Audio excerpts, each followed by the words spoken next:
Wild Nature News, Zoe Carroll, Mattamuskeet interview. Sure, so my name is Zoe Carroll, and I'm the biological science technician at Mattamuskeet National Wildlife Refuge. And I'm from Earlysville, Virginia, and I went to Virginia Tech, home of the Hokies, and I got my Bachelor's of Science degree in Wildlife Science there. What's a Hokie? What's a Hokie? A Hokie is a Virginia Tech fan, but our mascot's actually a turkey. You had a chance to have any specialized training that you'd like to share with us? Yeah, there's been some fun stuff. In school, I got to do small mammal trapping, so I got to learn about animal care and use. And then outside of school, I've done electrofishing training, and then as a Fish and Wildlife intern, I've done wildland firefighter training. Wow, that sounds really awesome. So you've really been out there. Mm-hmm. That's great. The thing I wanted to be was a paleontologist, and then a vet, and other stuff like that. So it's been in the same line of, careers, but not exactly wildlife biology. But I went into environmental science because I took an ecology class in high school, and I thought ecology was really cool, and how everything is interconnected is really, really fascinating. So that's how I got into my degree program in environmental science. And then I realized I don't really want to study non-living things like soil and water. I'd rather study things like birds and mammals. So that's why I switched over to wildlife. That makes sense. So you just were on a mission of discovery through college. That's really great. What does someone in your job do, like in an average day? Well, so there is no such thing as an average day for a biotech, as we call it. So one of the reasons that is because refuges just vary.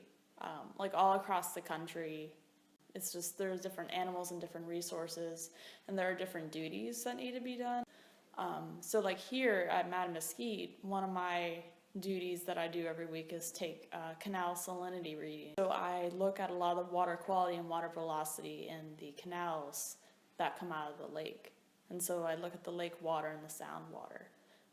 I count waterfowl, usually year-round, about every couple weeks. Me and the biologist will go out and we'll look at all our impoundments, they're just big man-made ponds that we've made for the waterfowl. Other things might come up too, like today I'm just having an office day, so I'm inside, I'm entering data, I'm answering emails. Really the biotech so like I said, it kind of depends on the refuge, but they have no average day because they can do a lot of different things.